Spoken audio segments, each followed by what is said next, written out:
Civil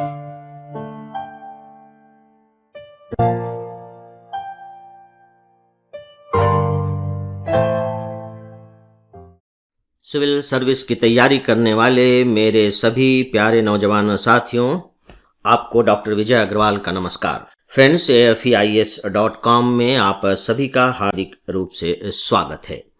आज 9th pillar के अंतर्गत फ्रेंड्स मैं एक थोड़े से नए विषय के बारे में आपसे बात करने जा रहा हूं, लेकिन यह नया विषय किसी भी मायने में कम महत्वपूर्ण विषय नहीं है, क्योंकि इसका संबंध सीधे सीधे आपके पढ़ने के तौर तरीके से है। यदि आप क्रमशः मेरे द्वारा बताए गए इन पिलर्स को सुनते हुए आ रहे होंगे, तो मैंने किसी पिलर के तहत एक बात कही थी फ्रेंड्स, और वो ये कि जो एनालिटिकल पावर है वो हवा में डेवलप नहीं होती है। उसके लिए बहुत जरूरी है कि आपके पढ़ने का ढंग बदले। जब तक आप पढ़ने का ढंग नहीं बदलेंगे, तब तक आप सच पूछे तो एनालिटिकल पावर डेवलप नहीं कर पाएंगे, या यूं कह लीजिए, अगर हम बहुत ही सरल भाषा और सीधे भाषा में कहना चाहें, तो लिखने का ढंग भी नहीं बदलेगा। देखिए, आंसर राइटिंग मान करके चलेंगे कि सिविल सर्विस की सबसे बड़ी चुनौती है। आपको लगता तो है कि मुझे मालूम है, सही भी लगता है, आप लिख कर आ भी जाते हैं, लेकिन फिर ऐसा क्या जादू होता है या क्या चमत्कार होता है, या आपके भाग्य के साथ ऐसा क्या अन्याय होता है कि आपको मार्क्स नहीं मिलते। अन्याय कुछ नहीं होता, कोई दुर्भाग्य नहीं है, कोई चमत्कार नहीं है। सीधी सी बात है कि जिस तरीके से प्रश्न पूछा गया था उस तरीके से उत्तर नहीं लिखा गया। उत्तर क्यों नहीं लिखा गया, जबकि आपको मालूम था, आपने उस पर पढ़ा भी था? उसका कारण यह है दोस्तों कि जिस तरीके से पढ़ा जाना चाहिए था उस तरीके से नहीं पढ़ा गया। इसलिए जब स्टूडेंट सीधे सीधे मुझसे आंसर राइटिंग के बारे में पूछते हैं, तो मैं बहुत ही, सच पूछे तो, संकट में फंस जाता हूं कि मैं क्या बताऊं, क्योंकि आंसर राइटिंग के बारे में अलग से बताना पता नहीं क्यों मुझे थोड़ा सा अवैज्ञानिक किस्म का लगता है। क्योंकि सीधी सी बात है कि जो डाला जाएगा वही निकलेगा, जो इनपुट होता है वही आउटपुट होता है। ये सिद्धांत है, वैज्ञानिक तथ्य भी है कि जिस तरह से मैं चीजों को अपने दिमाग में डालूंगा, उसी तरह से चीजें मेरे दिमाग से जब जरूरत पड़ेंगी तब बाहर निकलेंगी। इसलिए मित्रों, मान करके चलिए कि जो आंसर राइटिंग का चैलेंज है, ये मूलतः सच पूछिए तो पढ़ने के ढंग का चैलेंज है, और उसी चैलेंज के जवाब के रूप में ये 9th पिलर है, जिसे मैंने कहा है इंटरडिसिप्लिनरी अप्रोच। यानी कि जो आपके पढ़ने का जो तरीका होना चाहिए वो इंटरडिसिप्लिनरी अप्रोच का होना चाहिए। अगर मैं इंटरडिसिप्लिनरी अप्रोच कह रहा हूं तो देखिए उसका मतलब क्या है। मैं थोड़ी सी भूगोल की भाषा में आपको समझाना चाहूंगा फ्रेंड्स, और वो ये कि भूगोल में आपने द्वीप सुना है, आइलैंड सुना है, अखबार में आपने नक्शे पर देखा भी होगा। आइलैंड क्या है? आइलैंड समुद्र के बीच निकला हुआ एक भूमि का छोटा सा हिस्सा है। 2-4 किलोमीटर का जमीन का टुकड़ा है, 5-10 किलोमीटर का हो सकता है, 20-50 किलोमीटर का भी हो सकता है। एक जमीन का टुकड़ा है जो समुद्र से निकलकर ऊपर उठ गया है। वो समुद्र में है, समुद्र का हिस्सा है, लेकिन इसके बावजूद उससे वो अलग थलग है ना, क्योंकि वो जमीन है, पानी उसके चारों तरफ है। ये है द्वीप, आइलैंड। ये हमारा एक विषय होता है। हम इतिहास पढ़ते हैं, भूगोल पढ़ते हैं, फिजिक्स पढ़ते हैं, मैथ्स पढ़ते हैं, इकोनॉमिक्स, ये सब आइलैंड की तरह है, ये अपने आप में एक विषय है, राइट। दूसरा होता है समुद्र, महासागर, ओशन। आप नक्शे पर ओशन को देखिए तो आपको एक बड़ा इंटरेस्टिंग फैक्ट मिलेगा कि ये जितने भी ओशंस हैं सब एक दूसरे से जुड़े हुए हैं, इंटरकनेक्टेड है। नो डाउट कि हम नक्शे में इन्हें अलग अलग तरीके से आइडेंटिफाई करते हैं कि ये इंडियन ओशन है, ये पैसिफिक ओशन है, ये अटलांटिक ओशन है। हम इन्हें अलग अलग नाम से ही जानते हैं, इनके बकायदे इंटरनेशनल बाउंड्रीज भी हैं। इसके बावजूद क्या इनका पानी सीमाओं में कैद है? लगातार पानी बह रहा है, एक समुद्र से दूसरे समुद्र में, दूसरे समुद्र से तीसरे समुद्र, पानी ट्रेवल कर रहा है, आप उसे रोक ही नहीं सकते। दोस्तों, ये जो समुद्र है, समुद्र का जो पानी है, ये ज्ञान है, और जो आइलैंड है वो सब्जेक्ट है। मेरी समझ से शायद बात कुछ इस रूपक के माध्यम से ज्यादा अच्छे तरीके से स्पष्ट हुई होगी। जैसे मान लीजिए कि आप ज्योग्राफी पढ़ रहे हैं, ज्योग्राफी एक आइलैंड की तरह है, लेकिन क्या जब आप ज्योग्राफी को पढ़ रहे हैं तो इसे दूसरे विषयों के साथ जोड़कर पढ़ पा रहे हैं?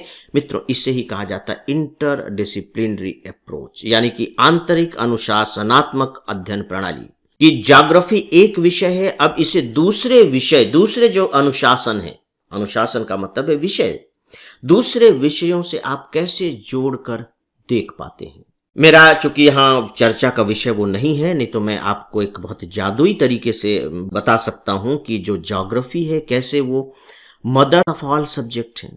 ज्योग्राफी में पॉलिटिक्स भी है, ज्योग्राफी में कल्चर भी है, ज्योग्राफी में हिस्ट्री भी है, ज्योग्राफी में क्या नहीं है, इकोनॉमिक्स, सारे सब्जेक्ट ज्योग्राफी में समाहित है। और ऐसा नहीं है कि ज्योग्राफी में ही सारे विषय समाहित है, बल्कि हर एक विषय में सारे विषय समाहित है। चलिए आप इतिहास की बात कीजिए।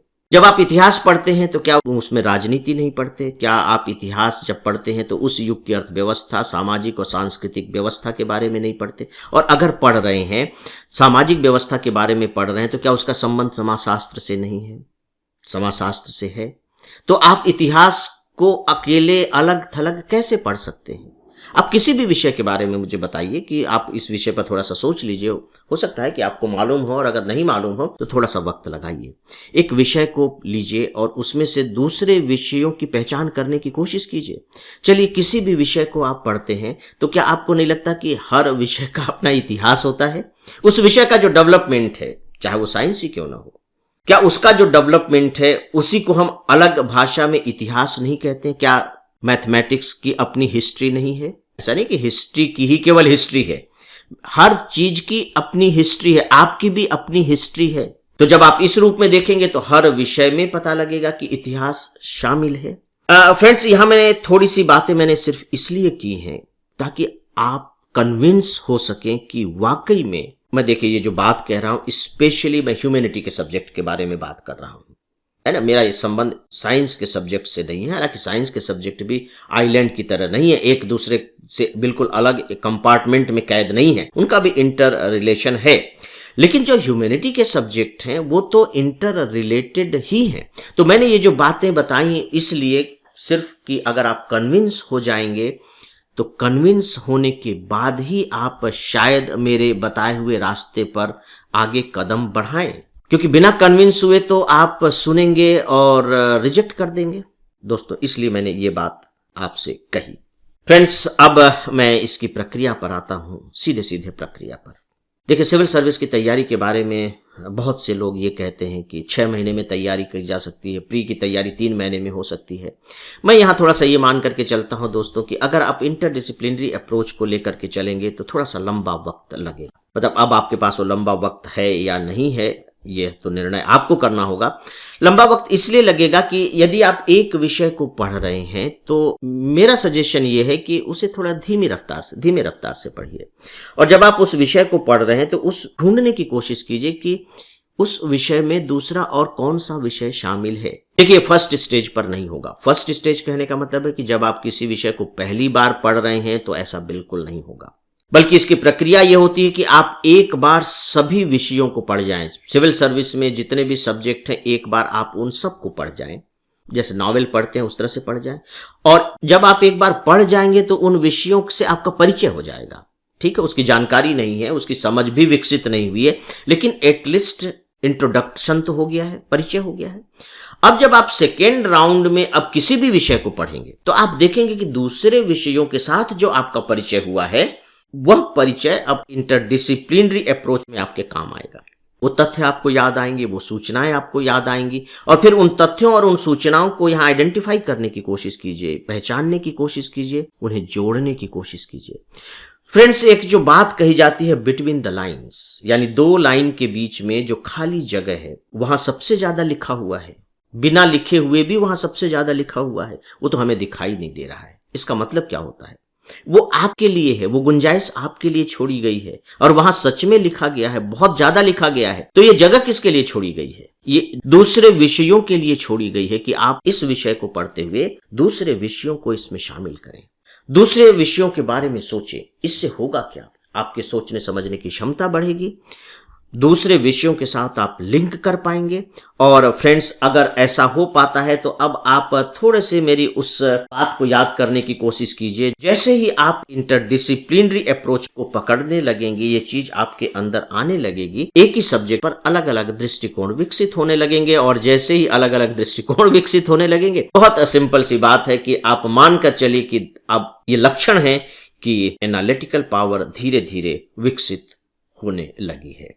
और अगर ये एनालिटिकल पावर धीरे धीरे विकसित होती चली गई तो एक दिन आप पाएंगे कि अब जिस प्रश्न को आप 1 साल पहले इस रूप में लिख रहे थे कि उस पे नंबर नहीं मिल पा रहे थे, अब आप उसी प्रश्न को एक बहुत ही डिफरेंट रूप में लिख रहे हैं और जिसमें नंबर की भरमार हो रही है। और हो सकता है कि आप खुद पर हंसे कि यार उस समय में क्या लिखता था, क्या समझता था। तो मित्रों, जो आंसर राइटिंग की जो चुनौती है ये बेसिकली हमारे पढ़ने की चुनौती, हमारे पढ़ने की प्रणाली से जुड़ी हुई है। और जो पढ़ने की प्रणाली है मुझे लगता है सिविल सर्विस के लिए स्पेशली इंटरडिसिप्लिनरी अप्रोच से जुड़ी हुई है। हालांकि मैं तो ये मान करके चलता हूं कि बिगिनिंग से ही, शुरू से ही, जब हम चौथी, पांचवी, छठवीं में हैं तभी से हमें इस अप्रोच के तहत ही पढ़ाई करनी चाहिए। लेकिन उस समय चूंकि हम में उतनी समझ नहीं होती, जो भी हमें बता दिया जाता है हम उन्हीं बातों को लेकर के चलते हैं। और कभी देखिए बताने की कोशिश भी की जाती है तो हमारा ध्यान नहीं जाता है, हमें मैच्योरिटी नहीं होती है उस समय, तो हमको केवल यही लगता है कि अधिक से अधिक नंबर आ जाए, नंबर पाने के पीछे हम पड़े रहते हैं और नंबर पा भी जाते हैं। और अगर आपको मैं फिर से याद दिलाना चाहूँगा कि जो एनसीईआरटी पर जो मेरा पिलर है उसमें ध्यान होगा, मैंने एक बात कही थी कि एनसीईआरटी की किताबों के बाद जो अभ्यास दिए जाते हैं हर चैप्टर के बाद, उनको जब आप पढ़ेंगे, उनको जब सॉल्व करने की कोशिश करेंगे तो आप पाएंगे कि वो इंटरडिसिप्लिनरी अप्रोच से ही सॉल्व हो सकते हैं। और यदि आपने ऐसा किया होगा तो सच पूछे तो आप ये मान करके चलिए कि आप इंटरडिसिप्लिनरी अप्रोच के साथ ही अपनी पढ़ाई कर रहे हैं, फिर आपके सामने कोई संकट भी नहीं होगा। दोस्तों, अगर आपको यह वीडियो अच्छा लगा हो और आप चाहते हैं कि भविष्य में भी हमारे द्वारा आपको ऐसे वीडियो और प्रोवाइड किए जाते रहें तो आप हमारे YouTube चैनल AFE IAS को सब्सक्राइब करें, इस वीडियो को लाइक करें और फिर शेयर भी करें। तो दोस्तों, अब मैं इस अपने 9th पिलर की चर्चा को यहीं समाप्त करता हूं। मेरी शुभकामनाएं आप सबके साथ हैं। नमस्कार।